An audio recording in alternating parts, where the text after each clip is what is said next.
Hi, I'm Urban Fowl Keeping, and thank you for watching. I'm at the home of Michael, and he's been gracious enough to allow us to come over and give us a tour of his chicken coop.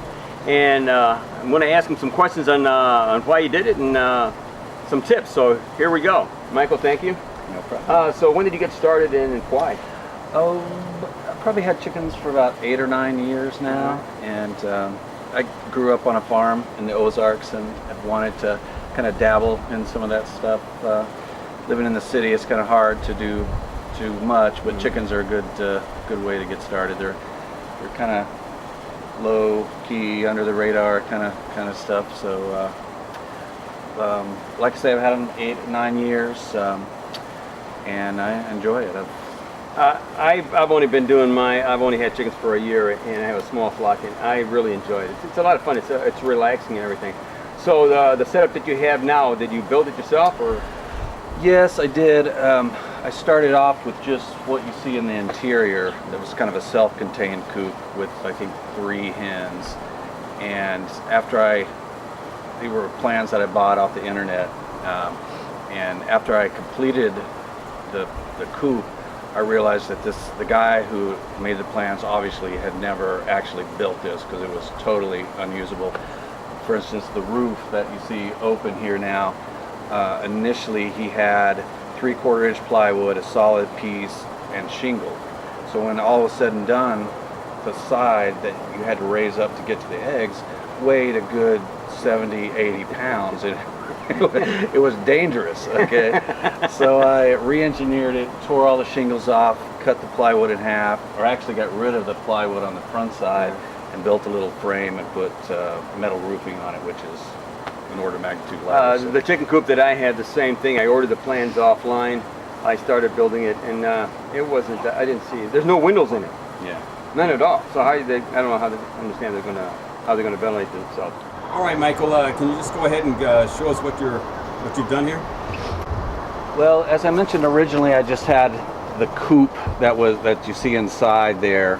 And that was kind of a self-contained thing, but I wanted to get more chickens and I didn't feel like that was sufficient room, so I ended up building this enclosure out of cattle panels that are framed in 2x4s, and then of course 4x4 posts on the edges.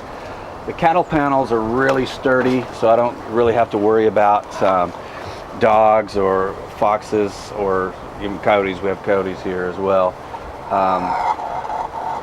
I just recently added this top. I like the weather vane. HEB clearance.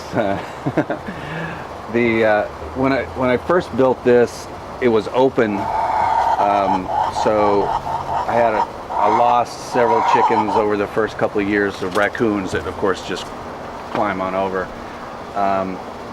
Initially, I had some metal poles running across with chicken wire on top, but I decided recently, or like I say a few months ago, to kind of beef it up some. So I replaced the metal poles with 4x4s. Those are 18 feet, well 17 from corner to corner, so I had to cut it a bit. Put a cattle panel on top there and chicken wire on top there. And then around the edges here, I have hardware cloth. And so far, nothing has gotten through either the sides or the top. I did lose a chicken, my first one in the last couple of years, about a month ago. I got lazy and didn't get this shut all the way, so it's kind of propped open, and the raccoon went over the top and got one and came back out. But so I try to make a point of, at night, making sure this is flush, close. I added this latch to keep the raccoons from prying it open, and then the last thing I do is move this bucket of rocks in front. So well, that looks pretty secure. As long as I follow the protocol, they're not gonna go over that. But all right, here, let me take a tour inside, huh? Sure thing. And I see that your chickens are out here. Yeah, no one has lived in this house. We've been here for 15 years, and that house was empty for 5 before that, apparently. So I don't have any problem letting them go and hang out here. Well, I tell you what, I can see the shade, the dust bath that they take and all that. Their own half-acre dust bath over there. that's Plus, fantastic. there's a hawk that frequents this neighborhood. The guy up 2 doors up has some hens, and the hawk, I think, found them first, but he's been coming down here, but he's not going to bother them as long as they stay undercover here. True. Watermelon attracting some flies today. Oh, I have photos of mine. If you saw that, I have given them watermelon. They just really. Oh yeah, they love the watermelon. I like the idea of the chains to hold the water and the feed, or is that just Yeah, this is water. They just scratch so much litter in it when it's setting close. So this helps keep most of that out. This is something I've been trying recently. It's made out of obviously PVC, but you can fill this up for quite a few scoops of food there. So this I like to use when I'm going on a trip or something, and I don't want whoever is watching the dogs to have to mess with the chickens. I'll put a couple extra water cans out, and then load this guy up. This is designed to help keep the water out. If rain blows in, that stuff molds, and then you've pretty much lost the. I've noticed the whole one tube. of the things that I'm learning is that also water gets in there and it just thickens up. Oh It yeah, they it gets moldy fast.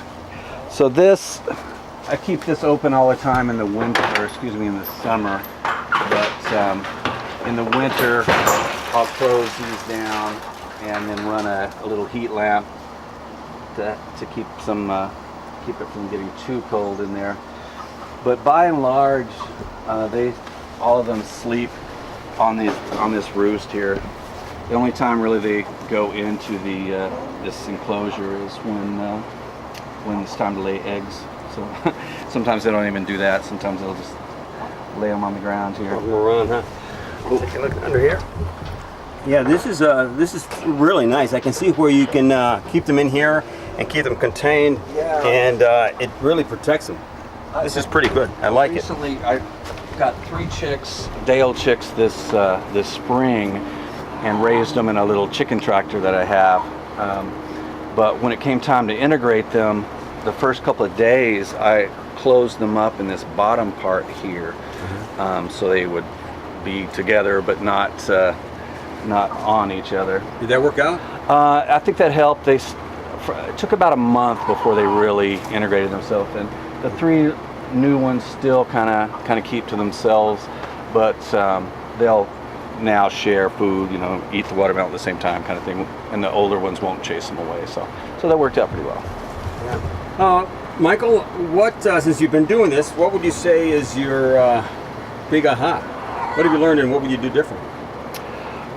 I've realized it's easy to spend a lot of money on a hobby. If getting eggs for free is your only motivation, then there's not ever going to pan out cost-wise. But it's been really instructive for me to have them. I probably recently started trying to get a more of a mix. Initially, I just started off with straight Buff Orpingtons, which are kind of my go-to hens, and I still like those, but if I had to do it over again, I would probably get a mixture up front, because so many people are doing this kind of thing now that it's easy, especially on social media, Facebook and such, to tie into people that have all manner of breeds. So the 3 that I got this spring are olive eggers. So 2 of them lay dark green eggs, and the 3rd one, actually out of a black copper Moran rooster, lays a real nice chocolate egg. Well, so, that's nice. Yeah. And that's the whole reason for doing this for me is to come and see how you're doing your operation and how others, so that I can learn. Because I don't have a way to do it. I'm just doing it by Facebook and learning from other people like you. Sure. And I also like to see setups like this. I enjoy this, and I think other people will enjoy it also, coming around and seeing how, and just to see that you don't have to have a farm to have a few chickens and enjoy it. I think it's a great hobby. We're fortunate here in Castle Hills to where they haven't really given me any grief at all about code violations. In fact, they don't have any specific codes for chickens that I'm aware of. When I first started keeping chickens, I looked into it, and the only livestock related code that I could find for Castle Hills was related to not dumping dead cows and horses in a service alley. So, and I'm okay with that. But right. Even in Greater San Antonio, they've just liberalized their rules. I think you can have up to 8 hens now and a rooster. I personally don't keep roosters because they're just so loud. But I think what I'm going to do is next time is go ahead and probably buy some eggs, fertilized eggs, and then let them go that way during the fall. Right. And that way, I guess it's already incorporated while the mother hen is there, and then that way they'll hopefully acclimate a lot better than they would be if I just threw them. Right.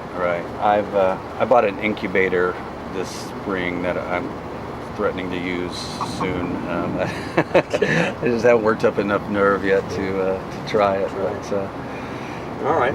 Well, I thank you very much for seeing us around. What are the future plans other than the incubator? I'm probably going to tear down this structure and build something that's integrated into the pen itself. Okay. Nest box wise, this was another flaw in this guy's design is if you're not as tall as I am, getting the eggs out of these nesting boxes is a real pain. I think you'll need one of those little grabbers. So when the kids were still at home and young, I would try to get them to go out and get the eggs, but they really needed a kind of a step stool thing just to be able to get in there. So. Hey Michael, have you noticed that, do they, ooh, I see some eggs. Let me go take a record. Have you noticed that,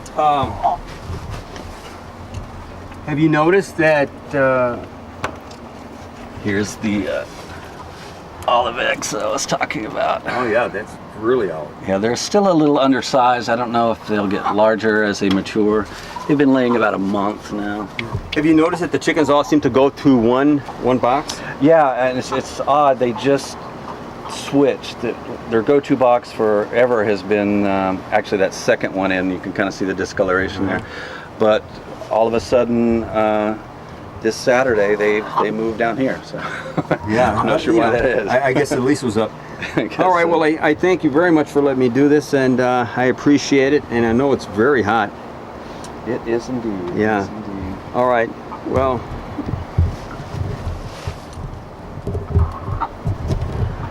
I wanna say thanks for Michael for letting us do this, and I appreciate it. And so let me know what your comments are. If you're in the area, Greater South Texas, drop me a line. Let me know what we can do, and maybe get together and you can be on the channel with me. And I just thank you for watching. So continue to get fowl.